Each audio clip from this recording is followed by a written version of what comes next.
사랑합니다. 이 새벽 여러분들의 얼굴이 참 빛나 보입니다.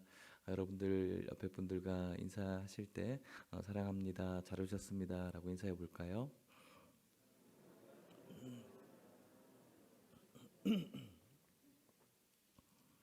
이 새벽 하나님의 은혜가 여러분들에게 있기를 축복합니다. 어제 우리가 말씀을 나누었습니다. 이 땅의 말세의 징조, 자연스럽게 우리가 그것을 바라볼 수 있어야 된다라고 말씀을 드렸습니다. 오늘 우리들이 이 세상의 염려와 또 이 세상의 방탕함과 술 취함에 빠져 있게 되어지면 우리의 마음이 둔해질 수밖에 없습니다. 그래서 자연을 바라보면서 봄이 오고 여름을 아는 것처럼 말세의 징조를 깨달을 수 없는 그 이유는 우리의 마음이 둔해졌기 때문이다. 그래서 각성해야 된다. 깨어 있어야 된다. 정신 차려라. 너 지금 어디에 서 있는지를 너 깨달아야 된다라고 어제 말씀을 통해서 우리가 살펴본 바 있습니다. 그렇게 각성하고 깨어 있어야 되는 이유는 바로 예수님 앞에 서 있기 위해서라고 말씀을 듣고 어제 우리가 예수님 앞에 서 있게 해달라고 이 둔한 마음을 버리고 예수님 앞에, 예수님의 그 십자가 앞에 서 있게 해달라고 함께 기도했습니다. 그렇게 제자들에게 이야기를 했다면 그런 말씀의 은혜를 받고 우리는 예수님 앞에 서 있을 수 있도록 몸부림을 칠 수 있어야 됩니다. 또 오늘 그것을 위해서 이 새벽 우리가 예수님 앞에 서 있기 위해서 이 시간 우리가 잠들 수 있지만 어제 여러분들의 생활 리듬이 많이 깨어져서 하루 종일 피곤했으리라 생각이 되지만 그럼에도 불구하고 오늘 우리가 이 시간 잠들지 않고 예수님 앞에 서 있기 위해서 나와서 예배를 드리고 하나님을 찬양하고 기도하는 이 시간 축복된 시간이고 여러분들에게 주님의 놀라운 선물들이 있을 줄 믿습니다. 세상 많은 사람들은 이 시간 아무런 의미 없는 시간입니다. 세상 많은 사람들에게는 이 시간이 가치 있는 시간이 아닙니다. 예수님 앞에 서 있을 이유가 없는 것이죠. 오늘 우리는 이 시간, 이 장소가 우리에게 있어서 가장 가치 있는 시간인 줄 믿습니다. 이곳에서 하나님과의 연결과 또 하나님과의 연합이 또 그분의 마음을 알 수 있는 귀한 시간이 될 수 있기 때문에 그런 것이죠. 깨어 있어라. 예수님 앞에 있어라. 기도하여라. 정신 차리고 있어라. 너 지금 어디에 있는가? 이렇게 도전하는 이 도전 앞에 어떻게 우리가 가만히 있을 수가 있겠습니까? 그런데 여러분, 놀랍게도 이렇게 주님께서 말씀하셨음에도 불구하고 이러한 말씀 가운데 어떠한 움직임들이 있었냐면 예수님을 잡아 죽일 방도를 모의하는 사람들의 모임도 시작되었다는 사실입니다. 정신 차리고 각성해 있어야 되고 예수님 앞에, 인자 앞에 있어야 되기를 너희들의 둔한 마음을 이제는 민감하게 말세의 징조를 바라보면서 그때를 기다리라고 말씀하시는 그 말씀과 동시에 예수님을 잡아 죽이려고 하는 그런 움직임이 있다라는 것. 오늘 우리는 예수님 앞에 서기 위해서 몸부림을 치고 또 예수님을 사랑하고자 하는 그 마음으로 이 자리에 나서 있지만 여전히 하나님을 모르고 또 예수님의 그 은혜와 전혀 상관없이 예수님을 십자가에 못 박으려고 하는 21세기에 2022년도에도 예수님을 십자가에 못 박으려고 하는 사람들은 여전히 존재한다라는 것이죠. 어제 우리가 말씀을 같이 나누면서 예수님의 이름으로 인해서 어렵게 살아가는 것, 그것을 말세의 징조로도 이야기했지만 그것을 두려워할 필요가 없다라고 말씀해 주었습니다. 여전히 우리는 이 세상에서 그런 징조 속에 살아가는지만 우리는 두려워할 필요 없이 우리가 해야 될 일을 끝까지 해 나가면 되는 것입니다. 그런데 여러분, 그렇게 예수님을 몰라서 예수님께서 하신 말씀을 듣지 못해서 혹은 예수님이 하신 말씀을 이해하지 못해서 예수님을 잡아 죽일 그 모임을 도모하는 사람들도 있지만 동시에 예수님의 이 귀하신 말씀과 선포와 안타까움을 들었음에도 불구하고 제자들 중에 예수님을 또 팔려고 하는 사람도 있었습니다. 여러분들이 잘 알고 있는 가룟 유다이죠. 말씀을 띄워드리진 않지만 누가복음 22장 1절 2절에 이렇게 말씀하고 있습니다. 1절 2절 3절에 제가 읽어드릴게요. 성경을 보시면 좋겠지만, 유월절이라 하는 무교절이 다가오매 대제사장들과 서기관들이 예수를 무슨 방도로 죽일까 궁리하니 이는 그들이 백성을 두려워함이더라. 12 중에 하나인 가룟인이라 부르는 유다는 사탄이 들어가니. 이렇게 예수님께서 말씀을 하고 있는 동시에 예수님을 잡아 죽일 세상의 움직임도 있지만 그 사람들은 너무나 당연한 것이지만 예수님의 말씀을 들었음에도 불구하고 그 마음이 완악하여서 예수님께서 하신 말씀을 전혀 이해하지 못하고, 물론 다른 제자들 역시 마찬가지였겠지만 그 안에 예수님과 완전히 반대로 살아가는, 예수님의 그 호소와 안타까움에 전혀 동의하지 못하고 동감하지 못하고 자기의 길을 걸어가는 주님의 제자 역시 있었다라는 것이죠. 이것은 오늘 예배를 드리고 있는 예수님을 너무 사랑하는 것처럼 보이는 우리들에게도 일어날 수 있는 일이기 때문에 이러한 현상은 정말로 우리들에게 다시 한번 각성하게 하시는 하나님의 말씀이라고 할 수 있을 것 같습니다. 우리는 예수님을 사랑한다라고 이야기하고 예수님께서 우리들에게 주신 하나님의 그 귀하신 사랑을 오늘도 우리는 찬양을 하고 높여드리고 고백을 하고 있지만 예수님의 그 귀하신 은혜와 뜻을 여전히 오해한 채 오히려 우리의 삶은 다시 예수님을 부인하고 예수님을 십자가에 다시 올려버리는 그러한 삶으로 살아가고 있지는 않은지, 예수님을 위해 일하는 것처럼 보이지만 오늘 나의 섬김은 여전히 나의 만족이고 하나님의 나라를 위해서 섬기는 듯 하지만 여전히 내가 섬기는 이유는 사람들의 인정과 또 나의 욕심이고, 예수님을 사랑한다라고 하지만 허울뿐인 말, 다른 사람들이 오히려 나를 사랑해 주기를 바라는, 예수님께서 우리를 사랑하셨지만 여전히 사랑받기를 원하는, 다른 사람들에게 사랑을 줄 수 없고 다른 사람들에게 받을 사랑만 늘 세고 있는 그런 예수님께서 원하는 삶과 전혀 동떨어져 있는 오늘 가룟인이라고 부르는 유다의 삶이 오늘 우리들의 삶은 아닌지를 다시 한번 살펴볼 필요가 있다라는 것이죠. 어제 말씀을 통해서 기도하라, 깨어 있어라, 인자 앞에 서 있으라고 말씀하시는 그 예수님의 호소를 우리가 듣고 있지만 여전히 우리의 삶은, 우리의 방향이 전혀 달라지지 못한 채 그 말씀은 그 말씀대로, 우리들의 삶은 우리들의 삶대로 그대로 흘러가고 있다면 가룟인이라고 불리는 그 유다의 안타까운 그 결말이 오늘 우리들의 결말이 될 수 있다는 사실을 기억할 때 우리가 다시 한번 정신 차리고 각성할 수 있는 은혜가 있을 줄 믿습니다. 이러한 예수님의 그런 말씀과 또 그 말씀에 전혀 순종하지 않으려고 하는 그 움직임 속에서 예수님께서는 제자들과 마지막 귀한 모임을 가지려고 합니다.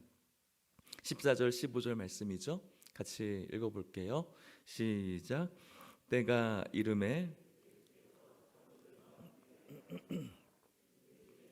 내가 고난을 받기 전에 너희와 함께 이 유월절 먹기를 원하였노라. 아멘. 때가 이르렀습니다.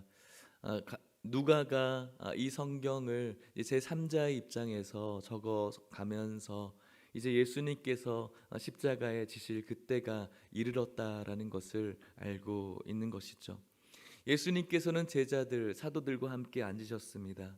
그리고 이 제자들에게 하시는 말씀이 무엇이냐면, 내가 고난을 받기 전에 너희와 함께 이 유월절 먹기를 원하고 또 원했다. 제자들은 아마 이 시간 늘 예수님과 함께했던 그 저녁과 별반 다르지 않게 마음을 가졌을 것입니다. 어제 저녁을 먹었던 것처럼 오늘도 예수님과의 저녁인 것이죠.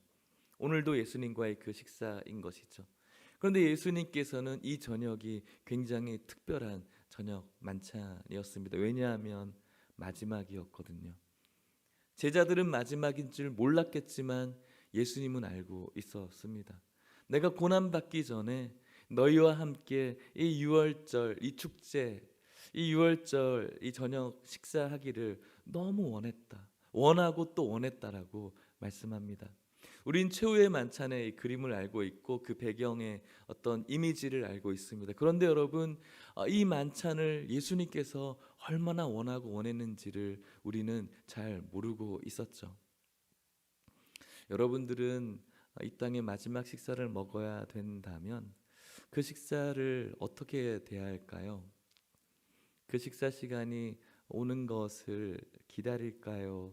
아니면 나중에 왔으면 좋겠다라는 생각을 하게 될까요? 아무리 심장이 강한 사람이라도 자신의 죽음을 기다리는 것은 꽤 불쾌한 일이고 힘든 일이죠. 그래서 우리가 옛날에 모래시계 그런 드라마를 봤을 때 최민수가 나 지금 떨고 있냐 이런 정말 터프한 사람이지만 정말 대단한 그런 강심장을 가진 사람이라도 자신의 죽음 앞에 떨고 있는지 어떤지를 몰라 하는, 너무 떨려서 그렇게 또 누군가에게 물어보는 그런 것처럼 자신의 마지막 그 식사를 기다리는 사람이, 이렇게 원하고 원하는 마음으로 기다리는 사람이 과연 있을 수 있을까? 여러분들이 만일 중요한 어떤 영화에서 봤을 때 그런 등장인물처럼 이제 전쟁을 막 앞둔, 이 전쟁은 아마도 내 목숨을 잃어야 되는 그 전쟁 앞에서 이제 가족들과 마지막으로 식사해야 되는 그 자리는 굉장히 비장하고 우리 가족에게는 일어나지 않았으면 좋겠다라고 하는 그 시간일 겁니다. 그런데 예수님은 원하고 원했다라고 말씀합니다. 왜 이 식사를 그렇게 원할 수가 있을까? 분명히 예수님께서는 이제 십자가에 죽으셔야 된다는 것을 알게 되었을 텐데 왜 그토록 이 시간을 원하고 원하셨을까? 그것은 바로 이것이 마지막이 아니라는 그의 확신이 있었기 때문인 것이죠. 그것이 너무나 자연스러운 것입니다. 오늘 우리들에게는 마지막이라는 것이 두려움이고 무서움이고 그 말세의 징조의 그 마지막이라는 것이 우리들에게 무섭게 들리는 사람들도 있었을 것 같습니다.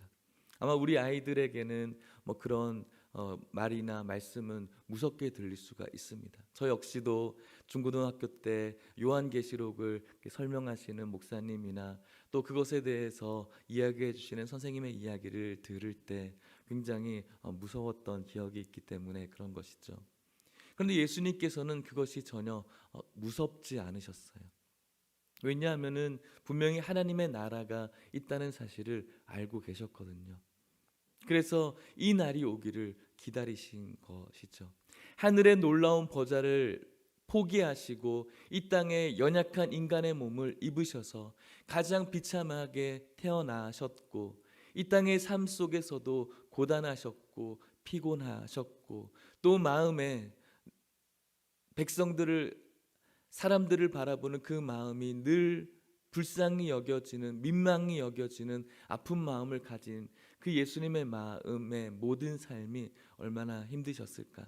그리고 이제 그 십자가를 통해서 하나님의 나라로 다시 복귀하는 그 사실은 어쩌면은 예수님에게 있어서 원하고 원하는 시간일 수 있습니다. 하지만 우리가 겟세마네 동산에서의 기도를 알 수 있듯이 그 십자가는 예수님에게 있어서도 굉장히 힘들고 부담스러운 시간이죠. 그럼에도 불구하고 하나님의 나라는 예수님에게 있어서 가장 아름다운 나라, 기다렸던 확실한 나라였기 때문에 그렇습니다. 이처럼 우리들도 어떤 마음을 가져야 될까요?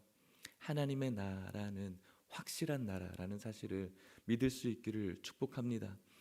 재난의 징조, 말세의 징조가 많은 사람들에게는 모든 것이 끝났다라고 생각하는 두려움이 있지만 우리에게는 끝이 아니라 가장 확실하고 또 가장 행복이 보장되어지는 우리들에게 있어서 기다리고 사모해야 될 나라라는 사실을 우리 마음속에 확실하게 믿을 수 있기를 주님의 이름으로 축복합니다.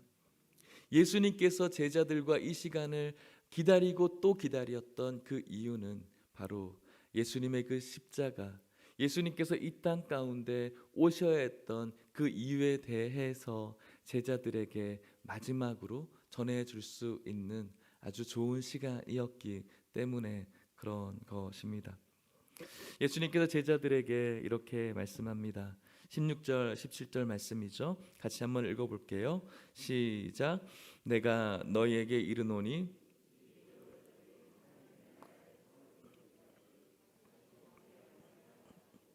이에 잔을 받으사 감사기도 하시고 이르시되 이것을 갖다가 너희끼리 나누라. 아멘.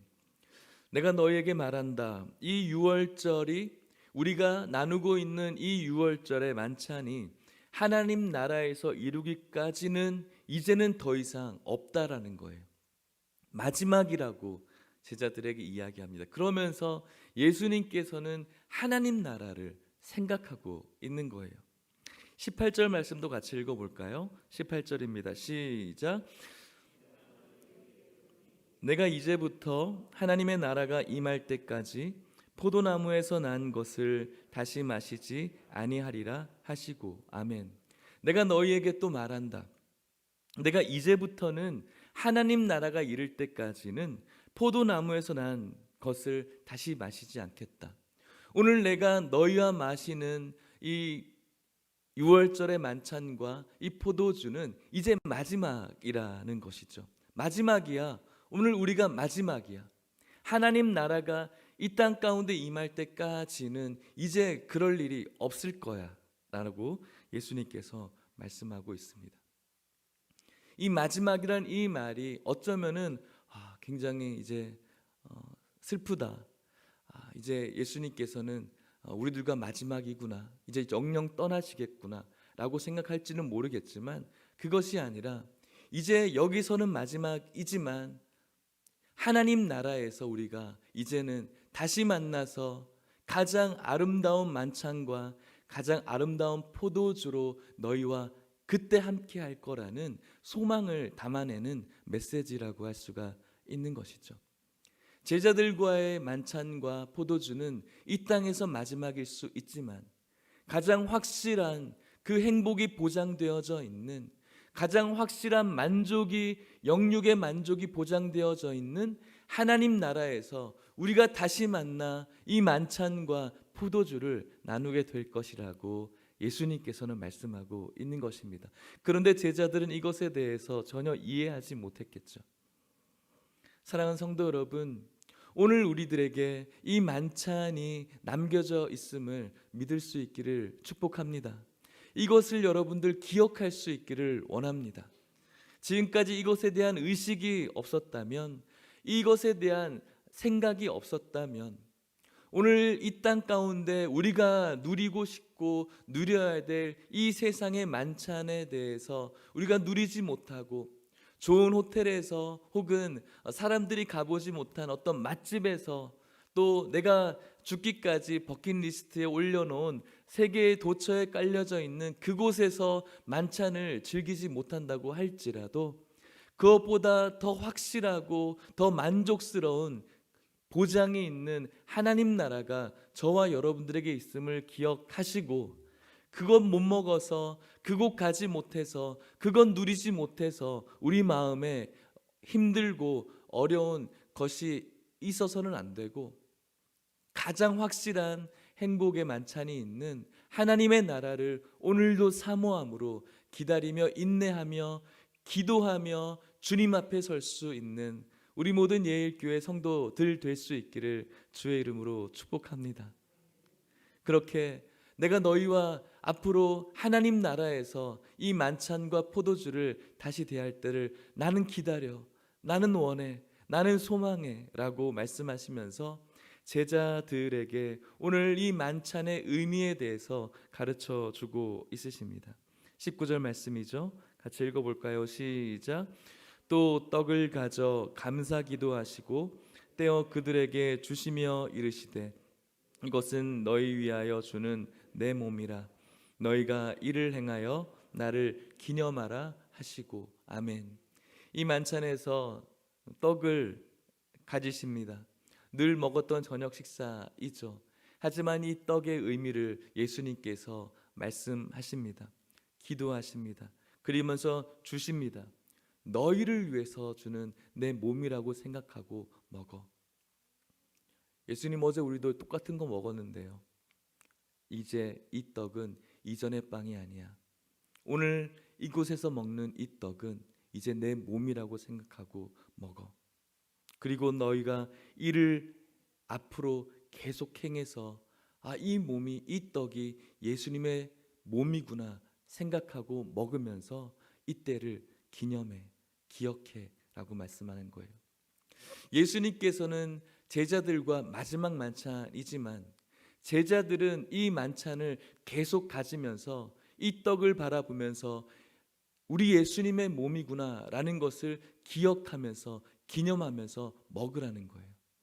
그것이 오늘 우리가 지난주에 행했던 성만찬이에요.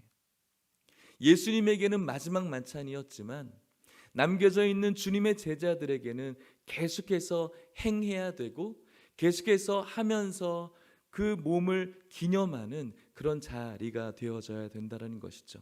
이게 예수님의 몸이구나. 어떤 몸이죠? 우리의 죄를 위해서 찢겨지신 예수님의 몸이라는 사실을 기억하고 그분의 십자가를 기념하는 그 일들이 계속 일어나야 된다라고 예수님께서 말씀하고 있는 겁니다. 우리는 성만찬을 1년에 2번 합니다. 그렇다면 우리가 1년에 2번 이것을 기념해야 되는 것일까요? 그렇지 않죠. 여러분들과 늘 하는 말이지만 성탄절을 우리가 매일 크리스마스라고 했던 것처럼 매 순간마다 그분의 그 몸을 생각하면서 그분의 몸이 우리를 위해서 찢기셨구나라는 것을 늘 기억하고 늘 기억하는, 그래서 늘 기념하고 늘 기념하는 우리의 삶이 있을 때 우리가 어떻게 될까요? 예수님 앞에 설 수가 있는 것입니다. 어떻습니까? 여러분들은 여러분들의 생일을 잘 기념하시는 편입니까? 대체로 우리 아이들은 잘 기념하는 편인 것 같아요. 그래서 벌써 오늘이 생일이라면 오늘이 지나고 내일이 되면은 그 내년 생일을 벌써 기다리고 있어요. 그래서 생일 목록을, 동감하시죠? 생일 목록을 1년이 남았는데 벌써 부모님들에게 제출을 해요. 또 연인들끼리의 기념일도 너무 중요해요. 100일을 기념하고 1000일을 기념하고 또 이유를 막 갖다 붙여서 계속 기념해요. 그것을 보고 있는 사람들은 참 염증을 느끼기도 하는데 그들끼리는 굉장히 기념스러워요. 결혼을 하면은 좀 그런 일이 무뎌지기 시작하지만 또 여자분들은 또 기념해 주는 것을 좋아하시는 것 같아요. 저는 좀 무덤덤한 편이지만, 그래서 욕을 먹을 때도 있지만요. 그런데 우리들에게 중요한 그런 날들을 기념하는 것, 몰라주는 것을 굉장히 불편해요. 내 생일인 거 몰랐어? 내 생일인데 꼭 나한테 이렇게 대해줘야 돼? 우리 이런 날인데 꼭 우리가 싸워야 돼? 우리가 이런 날인데 우리가 오늘 이렇게 지내야 돼? 이 기념에 대해서 우리는 너무 가치 있게 생각해요. 그런데 이와 반대로 예수님의 몸을 기념하는 일에 대해서는 너무 무감각한 것 같아요. 깨어있지 않는 것 같아요. 각성하고 있지 않는 것 같아요. 매 예배가 그분의 몸을 기념하는 그 시간, 매 예배가 그분의 피를 기념하는 그 시간인데 나를 위해서 찢기신 그의 몸을 우리는 기념하지 않아요. 나를 위해서 피 흘리신 그 피에 대해서 우리는 전혀 무감각해요. 우리들의 몸에 조금만 상처가 나서 그 피 한 방울 떨어지게 되어지면은 온갖 신경을 그곳에 쓰면서 모든 사람들이 알아주기를 바라면서 나 지금 이렇게 힘들다고, 나 이렇게 아프다고, 내 것 좀 봐달라고 이렇게 이야기하면서 예수님의 찢기신 몸과 그분의 흘리신 피에 대해서는 너무 무감각해요. 왜 그렇게 우리가 무감각해졌을까? 왜 그렇게 우리가 둔해졌을까? 주님께서는 기념하라고 말씀하셨는데 왜 우리는 그것에 대해서 기념하지 못하고 있을까? 사랑하는 성도 여러분, 우리가 오늘 말씀을 다시 한번 기억하고 이 대각성 고난주간 특별 새벽기를 통해서 매 예배를 통해서 그분의 찢기신 살과 피를 기념할 수 있기를 간절히 소망합니다. 그것은 예수님의 명령이고 그것이 바로 예수님 앞에 설 수 있는 우리의 마음이기 때문에 그렇습니다. 여러분들이 그분의 살과 피를 기념할 때 우리 안에 주님의 은혜가 머물게 되는 것입니다. 그분의 살과 피가 우리 안에 기념되어지지 않을 때 우리는 그분의 은혜에서 점점 멀어질 수밖에 없어요. 그래서 우리는 그분을 찬양해도 아무런 감동이 없어요. 그분을 찬양하는 찬양대를 봐도 아무런 감동이 없어요. 우리를 향한 말씀이 선포돼도 우리 마음속에 아무런 떨림이 없어요. 왜요? 그분의 살과 피가 전혀 우리들에게 기념되지 않거든요. 오늘 여러분들의 예배 속에서 이 예배가 여러분들에게 은혜가 되지 않고 오늘의 예배 속에서 하나님의 말씀이 우리들에게 전혀 떨림이 되지 않고 하나님을 향한 찬양이 우리에게 있어서 전혀 감동이 되지 않는 이유가 어디에 있을까요? 설교자에게 있을까요? 시스템에 있을까요? 교회 환경에 있을까요? 찬양대에게 있을까요? 그렇지 않아요. 나에게 있어요. 주님의 몸과 피에 대한 기억이 전혀 없는, 그래서 은혜가 전혀 없는 내가 바로 그 예배와 찬양과 기도에 감동하지 못하는 이유라는 거예요. 오늘 우리가 그것을 깨닫지 못한다면 굉장히 불행한 시간입니다. 오늘 이 시간 우리가 이것을 기억하지 못한다면 우리는 굉장히 불행한 성도들입니다. 왜요? 이것을 깨달을 기회가, 이것을 깨달을 시간들이 우리들에게 너무나 부족하거든요. 사랑하는 예일교회 성도 여러분, 여러분들의 매 예배 속에서 그분의 살과 피를 기념할 수 있기를 축복합니다. 내 생일 몰라줘서 안타까워하는 것처럼, 내 기념을 안 챙겨줘서 안타까워하는 것처럼, 내 상처 몰라줘서 안타까워하는 것처럼 그분의 살과 피를 기념하지 못하는 것에 대한 내 마음에 대한 안타까움과 통곡과 한탄이 오늘 여러분들에게 이루어진다면 은혜입니다. 그 은혜가 오늘 이곳에 있는 여러분들에게 있기를 주의 이름으로 축복합니다. 그리고 예수님께서는 또 이렇게 말씀을 하세요. 마지막 만찬에서 20절입니다. 시작. 저녁 먹은 후에 잔도 그와 같이 하여 이르시되 이 잔은 내 피로 세우는 새 언약이니 곧 너희를 위하여 붓는 것이라. 아멘. 잔도 그와 같이 합니다. 기도하고 그리고 이 잔의 의미에 대해서 말씀합니다. 이 잔은 내 피야. 예수님 우리도 어제 똑같은 거 먹었는데요. 그래 맞아. 그런데 이제부터는 달라. 이제 이 잔은 내 피야. 기념해야 돼. 이제 이 잔을 세워서 너희와 내가 이제 새로운 언약을 맺게 돼. 놀라운 일이야. 왜요? 구약시대 때는 피로 언약을 맺었어요. 누구의 피로? 짐승의 피로. 도원결이나 우리가 보는 무협 영화나 이런 걸 보면은 그 사람들이, 그 남자들이 자신의 피로 이렇게 언약을 맺어요. 그런 것처럼 구약에는 그냥 단순한 피가 아니라 짐승을 완전히 죽여버리죠. 그리고 그 짐승을 갈라버리고 완전한 그 피에서 서로 언약을 맺게 되어져요.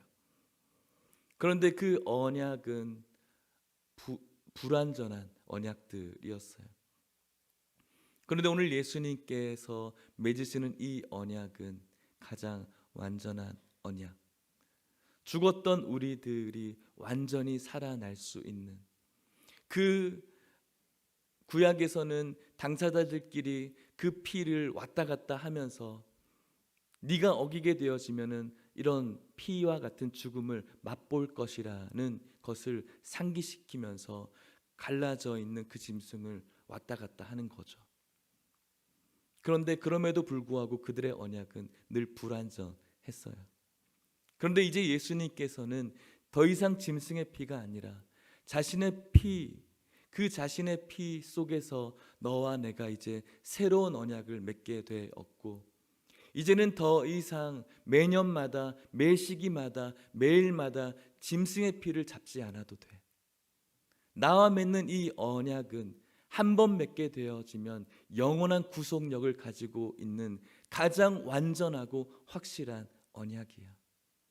나의 피를 통해서 너희는 하나님과 연결되어질 수 있어. 그렇기 때문에 이제는 더 이상 다른 것으로 도움을 얻지 않아도 된다라고 말씀하시면서 새로운 언약에 대해서 말씀해주고 있는 것입니다. 그래서 오늘 우리는 기도할 때 예수 그리스도의 이름을 의지해서 기도하는 것입니다. 왜요? 새로운 언약. 예수 그리스도, 더 이상 짐승의 피가 필요하지 않습니다. 더 이상 다른 이의 죽음이 필요하지 않습니다. 예수 그리스도의 피로 새로운 언약을 맺었기 때문에 하나님과 연결되어지기 위해서 이제는 우리가 예수님의 그 보혈의 피를 왔다 갔다 하면 되는 것입니다. 십자가에 흘리신 그의 피에 우리는 그의 피를 의지하여 하나님 앞에 담대하게 나갈 수가 있는 것이죠. 오늘 저와 여러분들이 예수님 앞에 서서 나의 연약함을 발견해질 때 어떻게 나 같은 자가 주님 앞에 설 수 있을까? 어떻게 나 같은 이런 연약함을 가진 자가 성도라고, 어떻게 나같이 이렇게 치명적인 연약함을 가진 자가 하나님을 믿는다고, 목사라고, 그것이 나를 무겁게 짓누를 때 나를 바라보지 않고 그분의 흘리신 피를 바라보게 되어질 때 다시 한번 하나님의 이름을 부를 수 있는 용기와 담력이 저에게 생겨지게 되는 것입니다. 그게 바로 예수 그리스도의 보혈의 공로이고 은혜라고 할 수가 있는 것입니다. 그것을 기억하지 못하는 우리들에게 성만찬을 통해서 그분의 살과 피를 먹으면서 다시 한번 그것을 기억하게 되는 것입니다. 예수님께서는 말씀을 통해서 히브리서에 피 흘림이 없으면 속죄도 없다라고 말씀합니다. 그분의 피가 있기 때문에 우리에게 이 죄가 없어지게 되는 것이죠. 이것이 바로 십자가의 의미인 것입니다.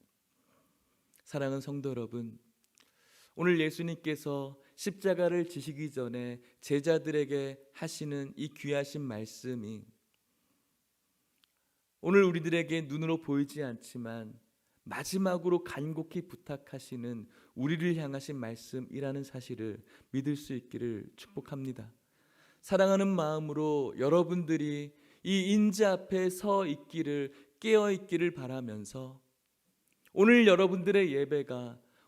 여러분들의 예배가 주님의 살과 피를 날마다 기념함을 통해서 그 은혜가 여러분들에게 머물고 그 은혜를 통해 여러분들이 올려드리는 예배와 여러분들이 하나님 앞에 올려드리는 찬양과 그분을 향해 호소하는 그 기도가 하늘을 울리고 또 그분이 기뻐하시고 들으실 만한 그런 예배와 찬양과 기도가 될 수 있기를, 특별히 이 고난주간 그런 주님의 마음을 절절하게 깨달아서 주님께서 가장 기뻐하시는 깨어져 있는, 각성되어져 있는 여러분들의 삶이 될 수 있기를 주님의 이름으로 간절히 축복합니다. 말씀을 마치려고 합니다. 사랑하는 성도 여러분, 오늘 예수님께서는 마지막으로 제자들과 함께 하십니다. 마지막은 슬픈 것입니다. 하지만 여러분, 마지막이 아니라 다시 있을 것입니다.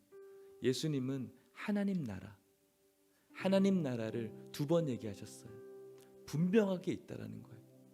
다시 한번 여러분들에게 묻어졌던 하나님 나라에 대해서 여러분들의 마음에 새길 수 있는 은혜가 있기를 축복합니다. 확실히 있습니다.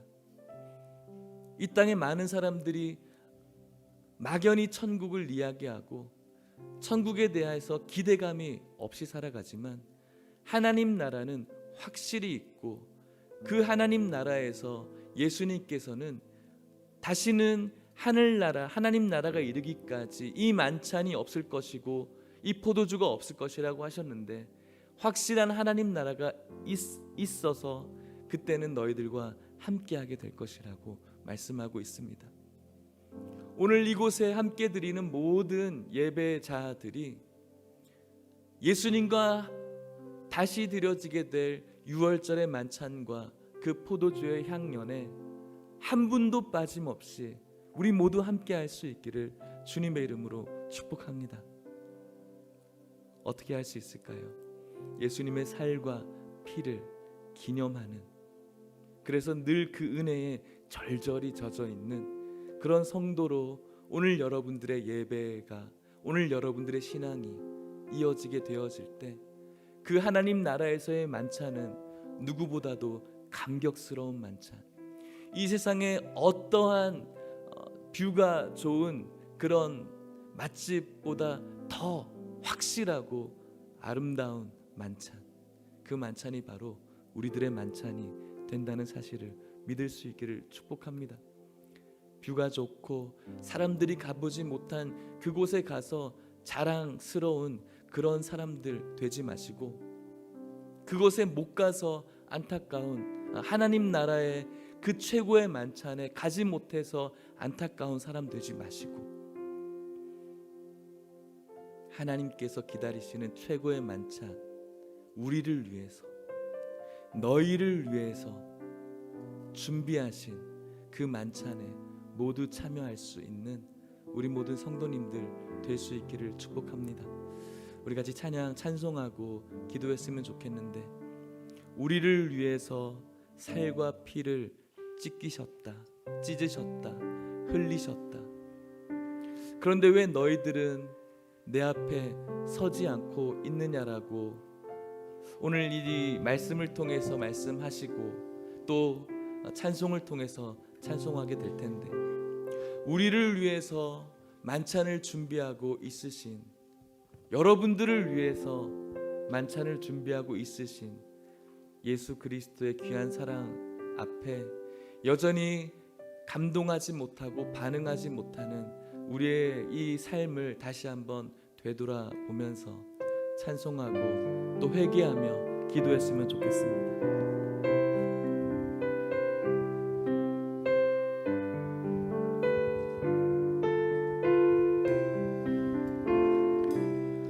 내 너를 위하여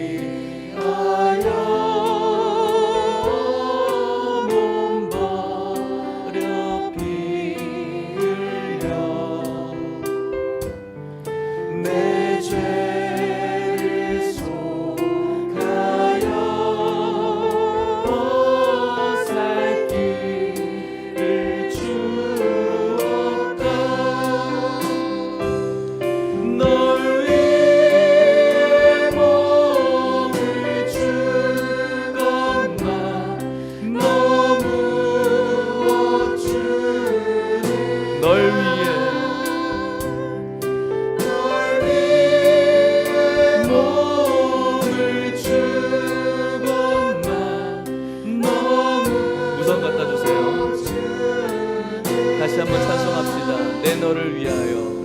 내 너를 위하여 몸 버려 피 흘려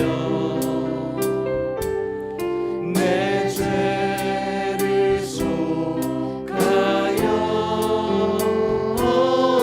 살 길을 주었다. 널 위해 몸을 주건만 너무 주느냐. 널 위해 몸을 주건만 너무 주느냐.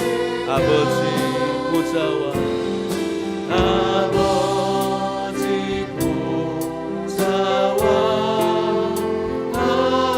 그 영광 떠나서 밤 같은 세상에 애만 백성 구하려 내 몸을 희생했건만 너무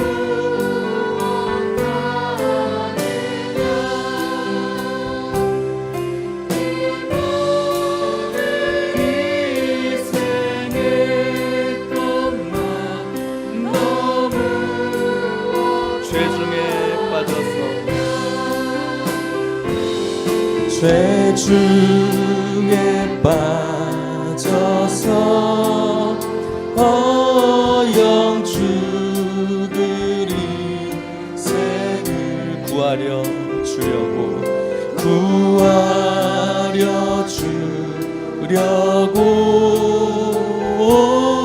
나 피를 흘려 너를 죄를 대속했건만 내 죄를 대속했건만 너 무엇하느냐. 내 죄를 대속했건만 너 무엇하느. 한없는 용서와 한없는 용서와 참 사랑 가지고 세상에 내려와 아값없이 주었다. 이것이 귀중하다. 이것